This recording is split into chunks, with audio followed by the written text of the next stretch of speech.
So thank you all for coming for another video. This is going to be a rather short one. It should be less than an hour regarding the issues surrounding the Modernizing Rail 2021 conference. This is a conference that you should all register for. The conference is tomorrow, and it starts at 5 in the evening my time, which is 11 in the morning Eastern US time.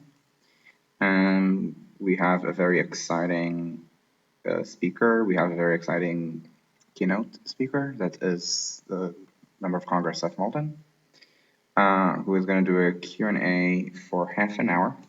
The half an hour is going to be, all of this is Eastern US time. It's going to be between 4 and 4:30 in the afternoon. And there's also going to be some informal chat afterward, which in theory is until 5, and in practice, last time, so last time we also had the keynote at the start, not the end.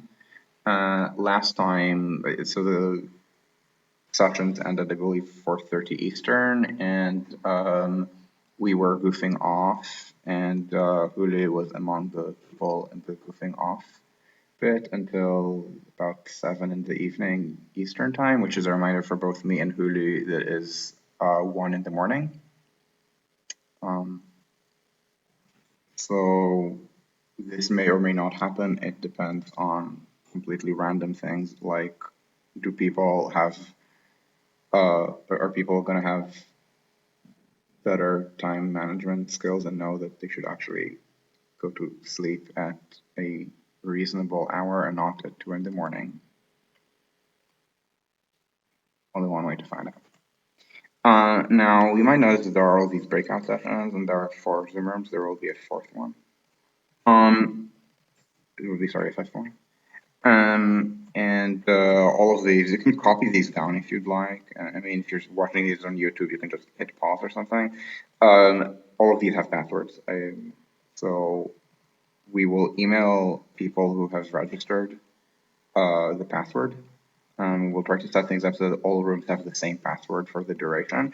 By the way, this room you might recognize as my personal room. I have changed the password.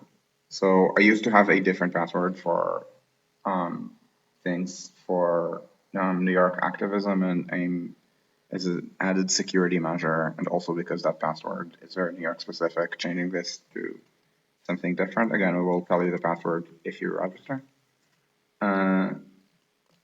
So this is a registration form, and will be down below in the description of the video.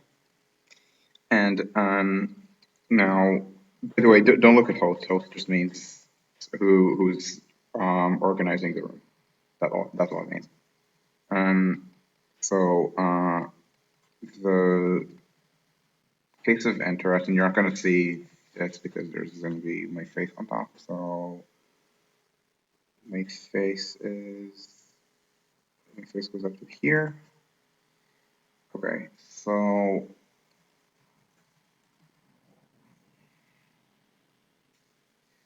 all right.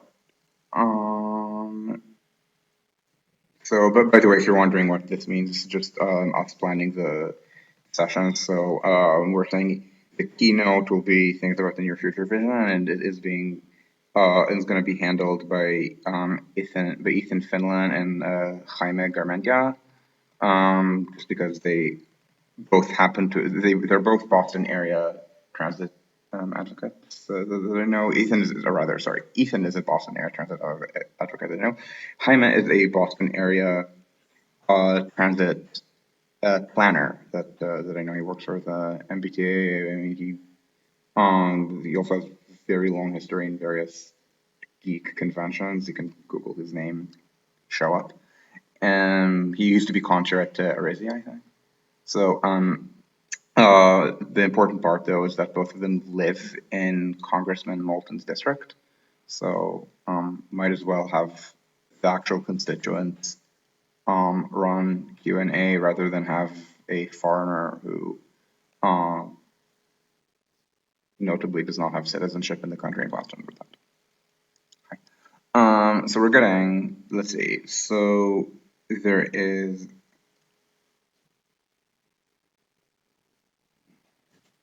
So there's going to be 5 sessions at a given time. Um, so there's going to be construction costs, which is not going to be my talk. I do not need a conference to get an audience to talk about construction costs. I do it all the time. I've seen how many people saw the YouTube video that I made about this. Is way more than would ever show up to such a Zoom conference. And I don't even have a very popular YouTube channel. So, for example, Reese Martin has a much bigger one. He's a Toronto-based rail fan. You should watch him on stream. He doesn't stream on Twitch. He streams on YouTube.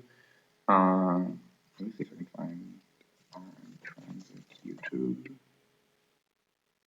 Yeah, that's so. He is gonna stream at uh 8 in the evening Toronto time, which is or 8:30 in the evening Toronto time. He says it on the channel, which is 2 or 2:30 in the morning my time. So I'm probably gonna be asleep, but if you're in the US, you should watch. So his is way more popular. He doesn't do hour-long blocks. It's digestible, 8 minutes at a time. Not so rambling. Anyway, so the construction cost is actually going to be something very exciting because so the transit cost project we are doing 6 cases. The first one was released last year already. That was the Boston case, and this is the second one. It is Istanbul. This is run by Elif, who's also doing about 11 different things for the project. But she wrote the Istanbul case.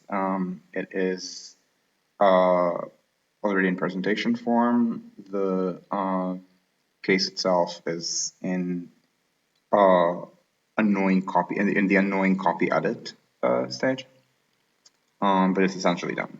So she's going to talk about this, and this is going to be especially exciting, I think, for matters of mainline rail because Turkey doesn't just do cheap subways. Turkey also does cheap mainline rail. I mean, look at Marmaray. So, for example, and one of the specific cases she looked at is this one. It is a commuter line. The number 76.6 is a fake number. I mean, that's the length of the line, but the project is much smaller. It's a much smaller tunnel. And you can see the size. So, for example, maybe the frequency is not yet amazing, and the ridership. I mean, it's okay, but I mean, it's probably a line that should be getting maybe 1 million per day, given how huge Istanbul is and how it's the only rail connection between Europe and Asia. So this is the so you can look at this map here. Um, uh, so for example, so these are the legacy lines, and that's is the tunnel that connects them. And if you know anything about the region, first of all, you will know that this is a very deep and earthquake-prone channel. So it was very difficult to build this. Also, this part is nothing to scoff at. So this part of Istanbul is called Fatih, and this is the historic part of Constantinople. So this is things. So this has been a large city, one of the largest in the world, based on whatever that meant in the era, going back to the 4th century. And I believe this tunnel also crosses a street that I'm gonna see if I can find that. It's called Messe, uh, which is a street that it is said to be a street from Constantinople, but it actually predates the formation of Constantinople. So this is from when the city was called Byzantium still, and so you can imagine that building there is. No, I don't want to become famous. I want to.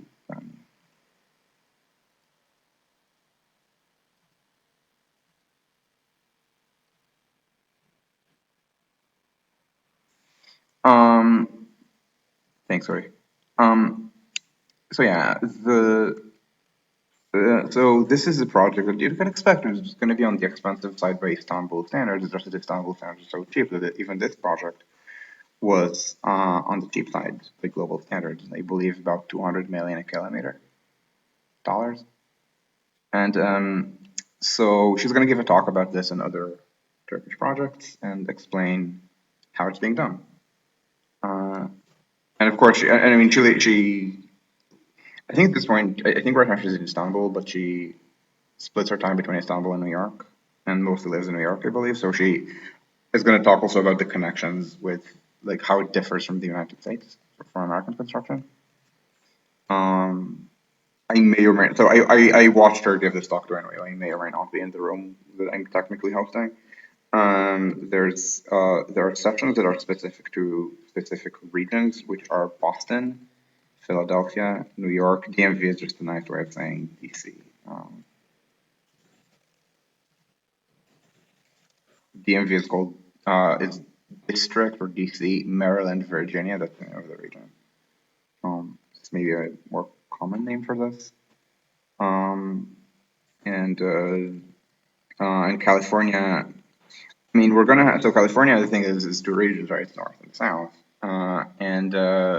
So Paul Dyson, who's gonna run this, is Southern Californian. He used to, and I think still does, advocate for something called ElectroLink, which is a proposal for improving, for improving MetroLink, which is the commuter rail in Los Angeles, through electrification. Um, and so he's going to talk about issues relating to mainline rail improvements in California. And New York, so is going to be run by Avery from the up and coming Arm Mobility. Boston, it's Ethan because of Transit Matters. Philadelphia is Ben Shaw from Fifth Square. I don't know how to call Fifth Square other than the Transit Matters of Philadelphia, which is unfair. They do not form based on Transit Matters, unlike, say, Arm Mobility. So we're gonna have these. So it's 5 sessions. Construction cost number 6. Uday, who you may know on Twitter as A320 LGA, talks a lot about industrial history and the importance of freight integration. So we're going to talk about this. We're going to talk about regional rail. It's going to be an open discussion, and high-speed rail is also going to be one. We're going to talk also about something specific to integrated service planning by Deutsche Bahn's Michael Kornfield, who's going to talk about how this is being done here and what can be done to make this reality in places where it does not exist, like the United States. Activism is just about it's just meetings for activists from different regions and kind of sharing what it's like, what the activist groups have achieved, what's good, what's not good. So it's going to be much more decentralized. We're definitely going to have to talk about Corona and Corona recovery, and the reason is that ridership is still suppressed. Now, let me see if this is gonna. Okay, so 108 maybe is the correct number, or 109.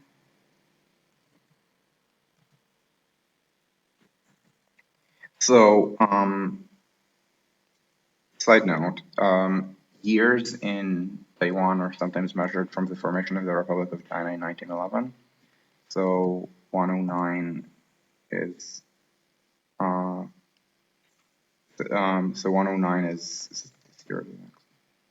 Yeah, so 109 is just the year 2020.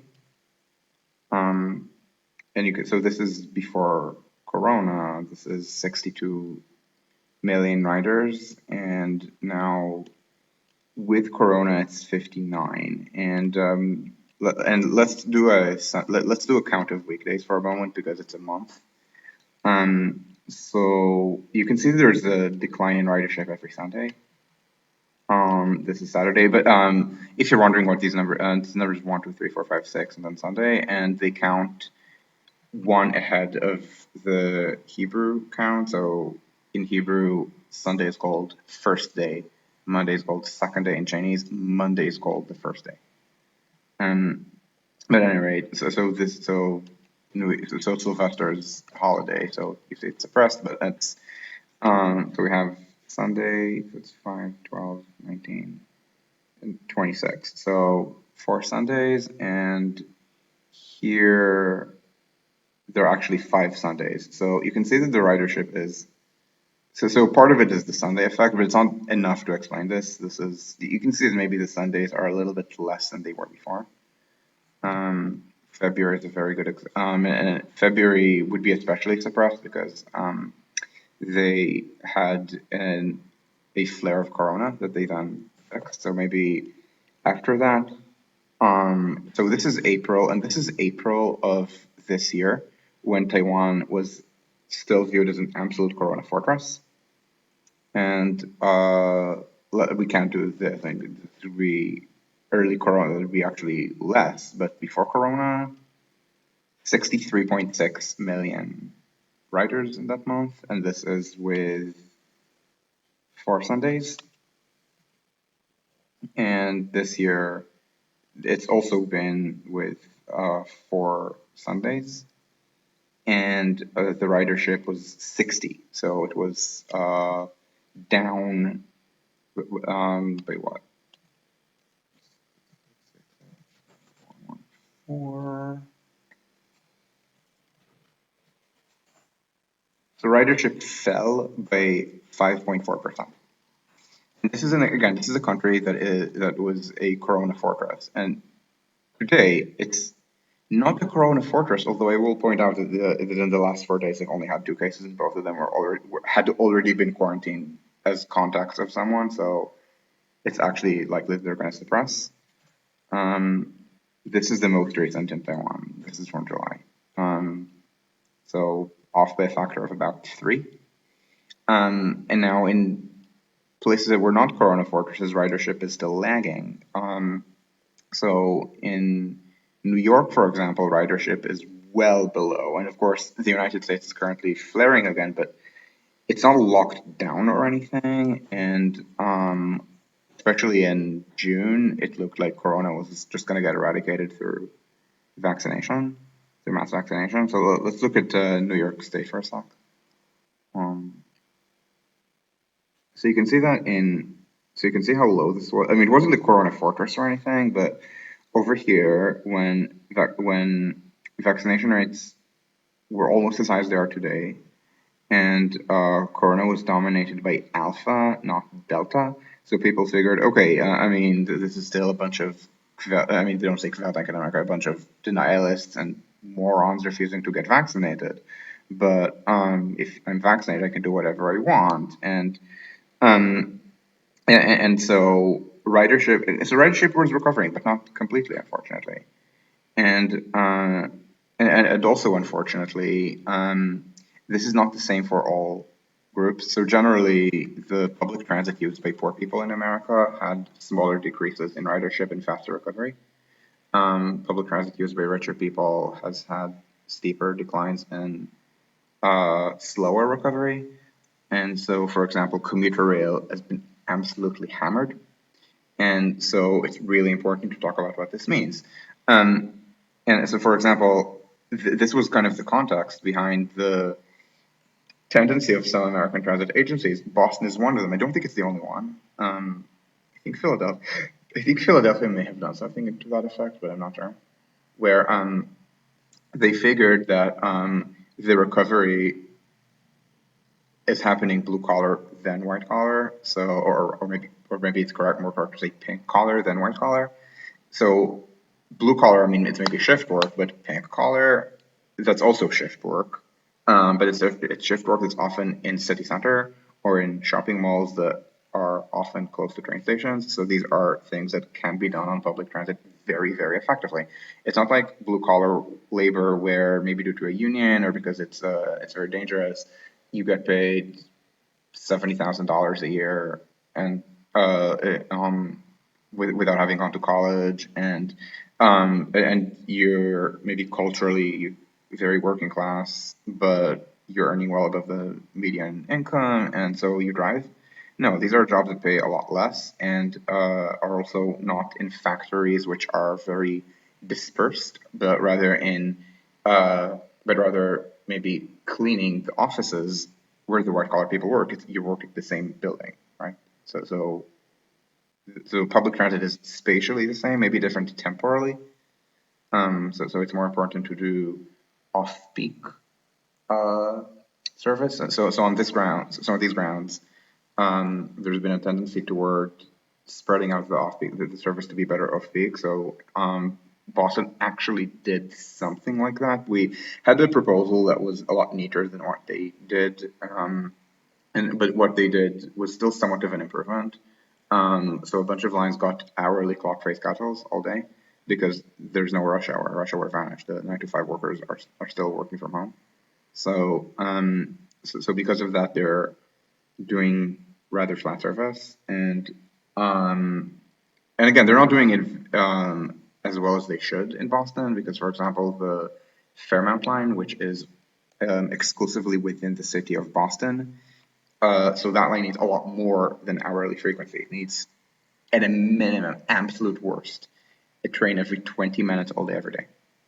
But that's not what it's getting. What it's getting is a train every 45 minutes. So that's not even clock face because 45 minutes is not a divisor of 60 minutes. 60 is not divisible by 45. And so, I can move my face back to the bottom to cover this and all this. And so, in the case of so for people who do not know, Boston has a commuter line called Fairmount, which is this one. It is exclusively within the city. So you might be able to tell based on how the lines look that this used to be the inner segment of this line, which is called Franklin today. These were built as part of the same railroad that would, you can even see some remnants of going, I think they were planning to go all the way to New York. I don't remember if they ever actually did reach New York. But they were never the main line to New York. The main line to New York was the Boston and Providence, which is this one. Now, when the Frank, so eventually all of these lines came under the control of a single railway. The main line went via Providence, and so this was just a commuter line, and they figured that this was a faster route into downtown Boston, so or a higher quality route into downtown Boston. So they just moved the commuter trains this and kind of orphaned this line. There were never plans to run two commuter lines through Boston like this. So the main line to Providence and the Fairmount line. At one point, the idea was that the main line would actually go through Fairmount, and then this would become a highway. But the highway was not built. There were furor revolts about this, and eventually the area that was cleared for it got the subway. So you can see that there's the orange. I think this is the orange line of the subway. This is actually a very wide right of way because they widened things to make it a freeway. I think a 6-lane freeway, but they didn't build the freeway, so they kept the 3 commuter rail tracks and also added 2 subway tracks with platforms. And then they removed the elevated part of the orange line, which went like this on Washington. They're rather closely parallel, but in the big gaps when they're not quite parallel, this is a more middle class and whiter area than this. So Roxbury did lose service. It was offered bus rapid transit. It was stated to be at least as good as rail. It very much isn't. The bus lane is called the double parking lane, and the bus lane even vanishes in downtown Boston, called the Silver Line. This is why there are people who call for a light rail on this. The Green Line has 4 tracks on this section and has a portal around here that could be reactivated with some extra work, and then this could be a Green Line branch on the surface. There's a certain rail fan known to the Boston. There's an anonymous rail fan known to the Boston advocacy community as F line to Dudley, because the Green Line branches are numbered counterclockwise. So there used to be an A, no longer which one's like this. There no longer is. There's B, C, D, E. So the idea is that this would be the F.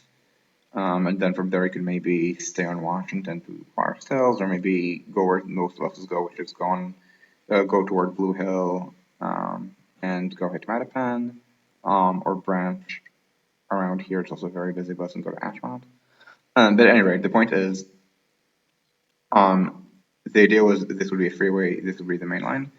Um, and then they canceled the freeway, so they built the Orange Line, and then this went back to being the main line. But already here they had some trains, maybe a few stations, so they figured, we have this portion commuter line that we have nothing to do with. It's entirely within the city of Boston. Let's maybe try to make it an urban commuter line. So they added all these stops, they cut fares.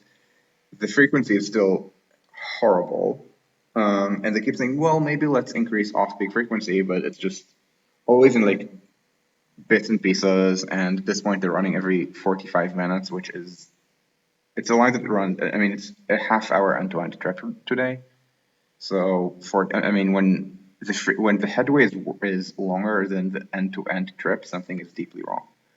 And this is, I believe, the line that's retained the most of its right. I mean, the ridership was very low, but it's retained the most of it during Corona because it's working class ridership. So this is where you basically have to talk about these issues with like understanding the different demographics and how you make commuter rail work for everyone and not just for Don Draper and Pete Campbell. Um, and so this is why Corona recovery is such an important topic for this because um, there is this shift. There is this. I mean, and it's not because white collar work is going to vanish or because white collar office work is going to vanish. It's all going to come back. It's going to take a while, but it's going to come back. And already management is trying to make workers do that. It's trying to make workers return to the office. It's the workers they don't want, but I mean, these are not unionized like worker-run cooperatives. Management eventually always wins.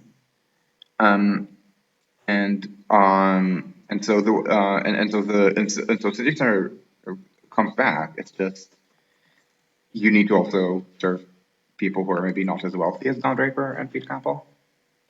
And this is the tie into corona recovery, but also not just corona recovery, also something very important, which is racial equity. Um, now, last time, last year, we had an equity session, which Ben and Gracia did jointly, and this did not work very well, essentially because Ben talked probably 80% of the time.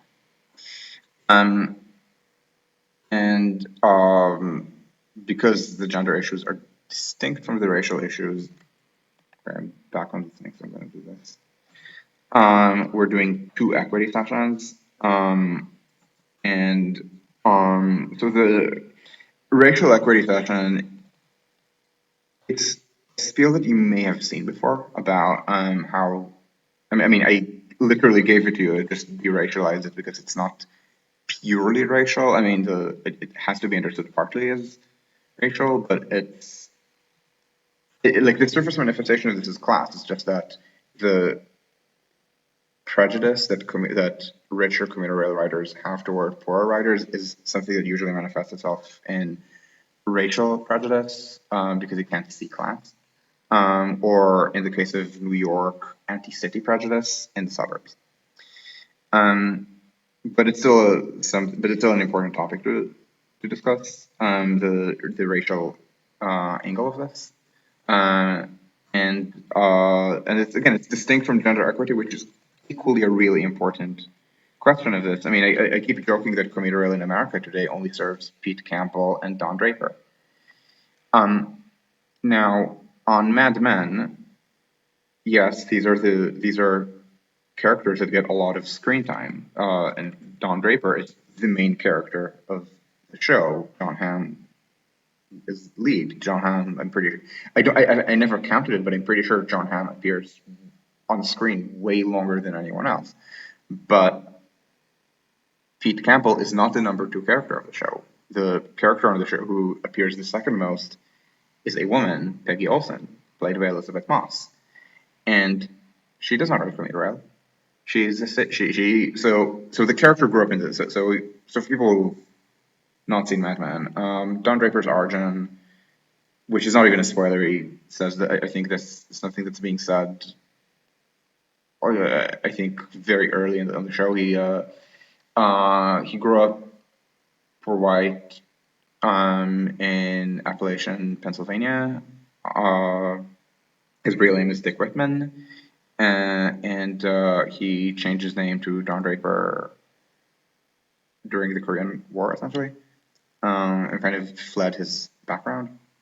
Um, and um, at any rate, so he's not a city person. It's like your stereotypical, not city white who made it in the city and lives at the start of the show in a very wealthy suburb in, I think, Ossining. But Pete Campbell grew up upper class, New York, Upper East Side, um, and um, family thinks it's like something dirty that he works in advertising because it's supposed to like be an idle landlord, except they lost all their idle money in the Depression. Um, Peggy Olson grew up working class in Bay Ridge. Um, and you never see her do that.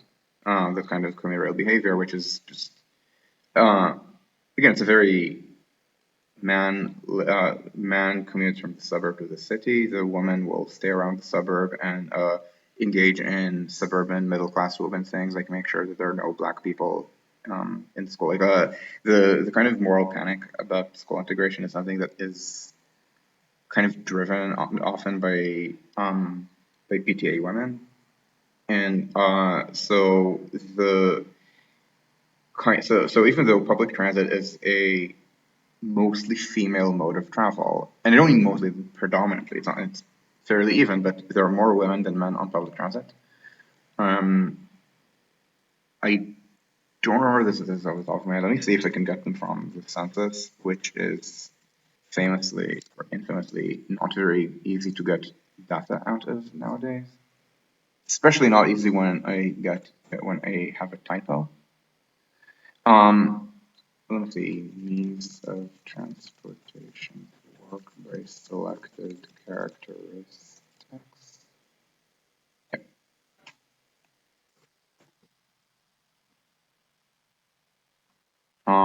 This is going to be US wide.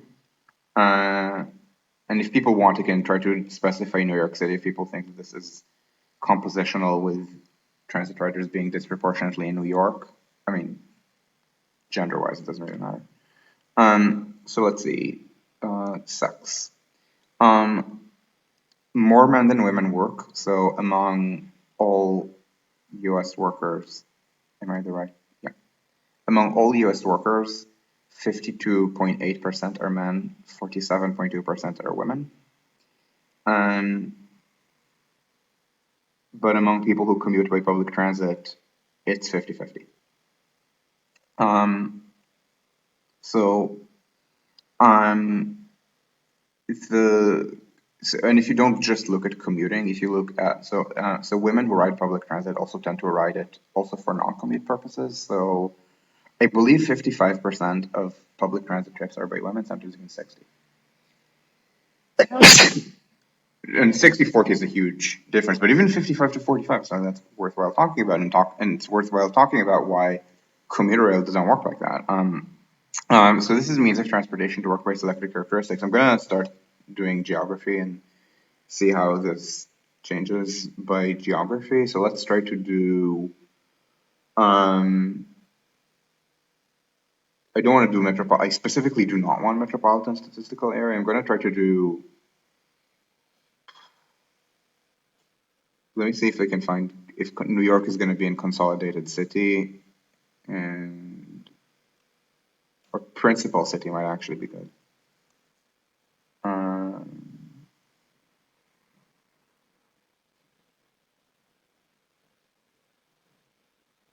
okay, this is terrible. I don't want commercial region. No, I do not want the region, division, and state.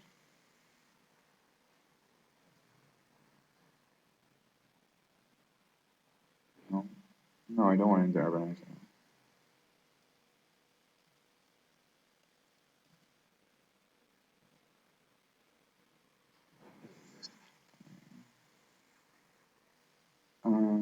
Yeah, this is why I don't like. Um, This is why I don't like using this website. I mean, all of the, I mean, it's not like this does not exist at this level. It's just that they're bad at showing this. So I'm gonna do advanced search on table ID SO802.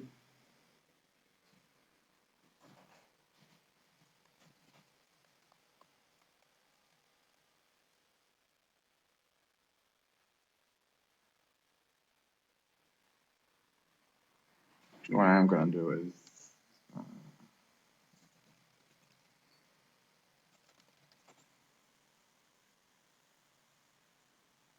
this.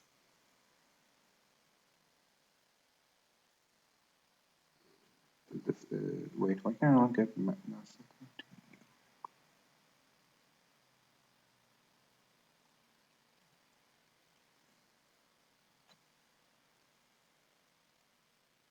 Nassau County?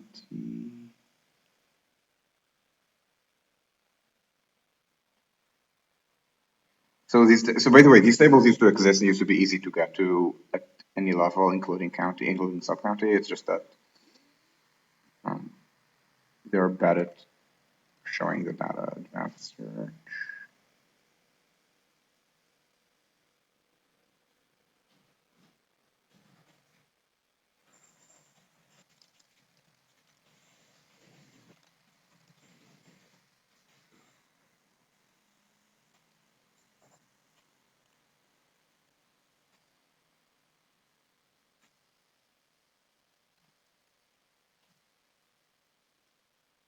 Yes.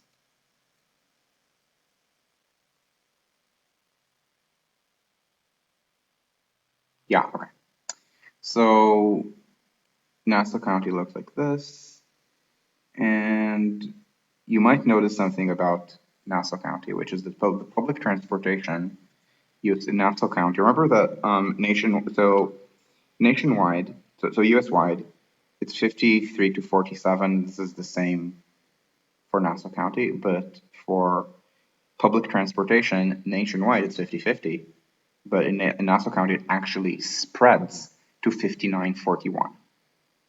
And let me see if I can get you the same thing for Westchester and for Suffolk County. I believe it's going to give you the exact same answer. And you might also notice something about race, which is transit in Nassau is slightly less white than driving in Nassau, but not by that much.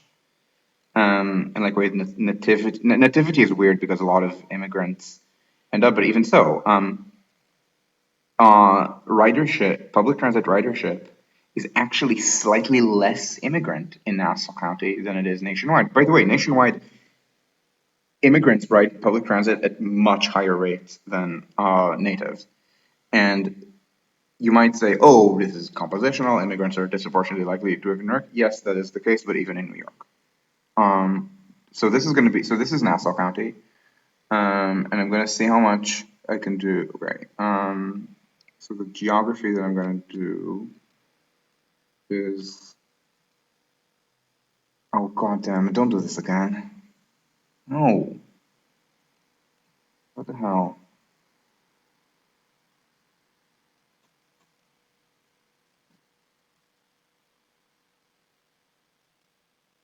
No, I don't want all counties in the United States.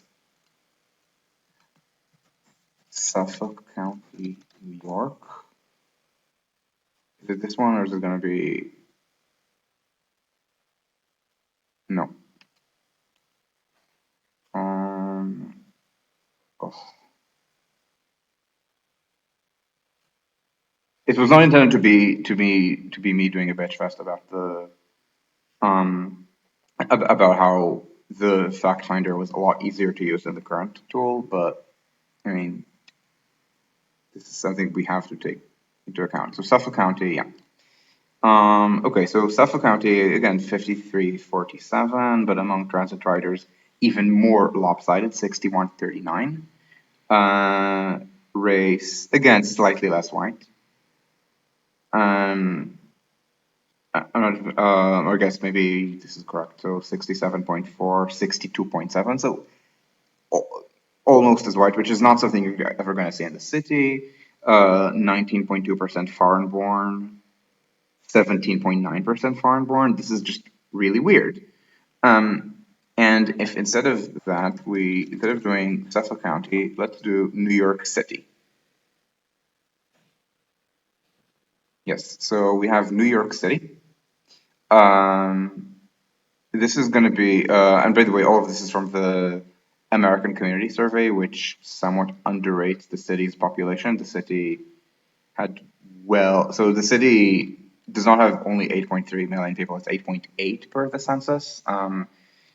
So New York actually overperformed expectations from the American Community Survey in the 2020 census after underperforming in 2010. And the American Community Survey is always normed with the most recent census. So because New York underperformed in 2010, the ACS from the 2010s is kind of assumes that the 2010 census was correct. So this is kind of like a rebound from what was probably um, a, a bunch of missing people from the 2010 census as well. But it's not going to change the picture that I'm painting here very much. So means of transportation to work by selected characteristics.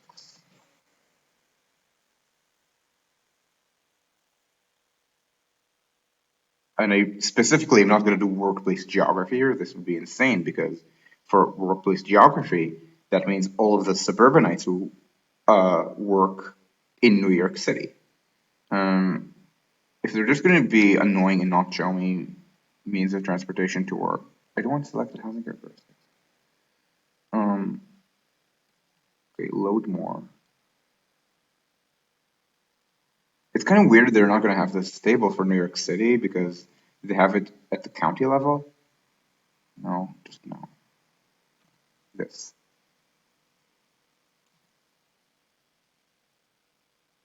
And okay, let's try to do this. Like if you're not telling me, then so Kings County, New York, and then means of transportation to work by selected characteristics. You're again not doing this right. This is annoying me. Okay. But I just want people to remember that where we did find things, which was Long Island,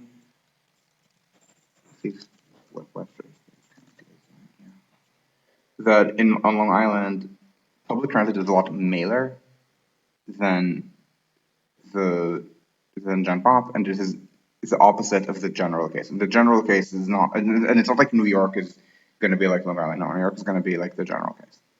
It's just in Long Island because commuter transportation is such a male thing. It's like, again, it's based on a very specific gendered assumption. And if you don't have the gendered assumption, um, then then the suburban lifestyle loses its appeal because maybe you're a two-income family. If you're a two-income family, then you might still live in the same suburb and both commute to Manhattan, but and that might be a thing. But if you work in two different places, then you want a bigger pool of potential employers. And especially you can't necessarily be sure that you're going to work in a part of Manhattan that's easily accessible from your suburb. Because in Manhattan, let's say you work in lower Manhattan and then you're rather screwed on commuter rail because commuter rail won't get you to Midtown. So you have to do an annoying subway trip at rush hour. Or Grand Central versus Penn Station. So it's more annoying and less convenient for two-income families, for example. And plus a bunch of other things that Grace is going to talk about for her coming from her project on bike safety and women's perception of bike safety. So it's something that's very different, and so and it's absolutely relevant to making commuter rail more equitable. There's no way around it. You can't. I mean, not everything is about gender. Not everything is about race, but these things about both. Hence the gender equity session that Grace is going to run. The one session that I haven't mentioned yet is land use slash DoD. We are going to nail what it is right now. I mean, if I weren't on stream right now, I would be nailing this with other people. So this is, I'm going to say TBD, but by the time the video is uploaded, it's been resolved already. So again, I urge people to register for the conference. We will send an email with all the Zoom information, and this includes the fourth room. That is currently, by the way, if you're wondering why it's Eric/NYU question mark. So this is Eric Goldwyn, my colleague at the Transit Cost Project, who is currently having a 0th birthday in the family, in fact, 2 of them. And as a result, probably not going to be available to babysit Zoom calls. And so these are the sessions that we're planning on doing. And I hope to see everyone here tomorrow. Please do register. It's going to be down below in the video. And don't forget that if you have questions for Congressman Moulton, please send them. Don't post them on Twitch. Send them by email, either to me, any of the emails that you have for me will work, or to modernizing.rail@gmail.com. Or even post them in chat. You can even post them in chat during the Zoom call. I mean, I'm going to be gazing at the chat and feeding questions to Ethan and Jaime, who are going to actually be in charge of the question selection and so on, because again, they are his constituents. Like, I mean, I doubt it. I mean, they're both Democrats. I mean, it's not like they're going to vote for the Republican if he says something that is not what we want to hear. But I mean, still. So as I said, it's going to be today a rather short stream, and if there are any questions, then please ask away. They could be about the conference. They could be about issues related to the conference, and I will do my best to answer. I want to say that 7:30 is a hard stop, but I will try to be done by 7:15 unless there's about 7 trillion questions. So please ask away.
I'm gonna give this a couple more minutes, mostly because I know that this is laggy. So if I say ask now, I'm gonna exit, and then I exit immediately. Then by the time you hear this, I've already exited. So.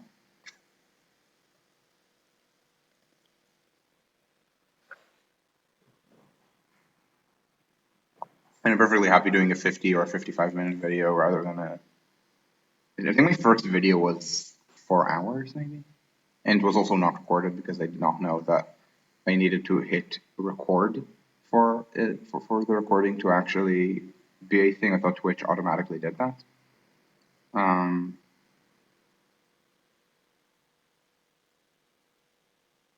And I'm forgetting why, but the second time I think I remembered to record, but then the recording quality was so bad I didn't upload.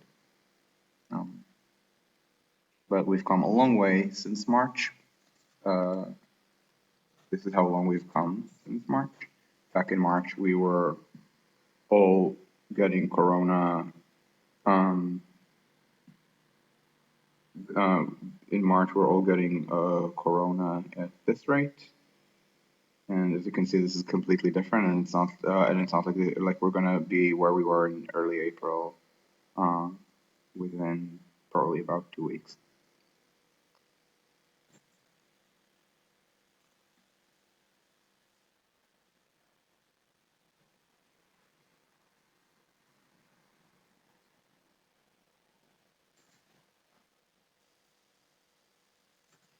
And if there are no questions, then fine. I mean, let's meet tomorrow. And remember that the topic of modernizing mainline rail is complex and fascinating, and we're going to hear from 16 different sessions. I want to say 16 different people, but I think Ben is doing 2 sessions. So I guess 15 people. Counting Moulton, of course, about what can be done about this.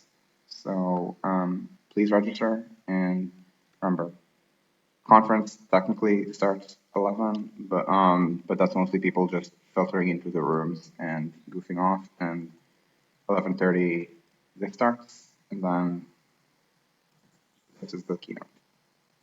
And this is again post keynote technically until 5, but I reserve the right to uh, be up until 2 in the morning my time.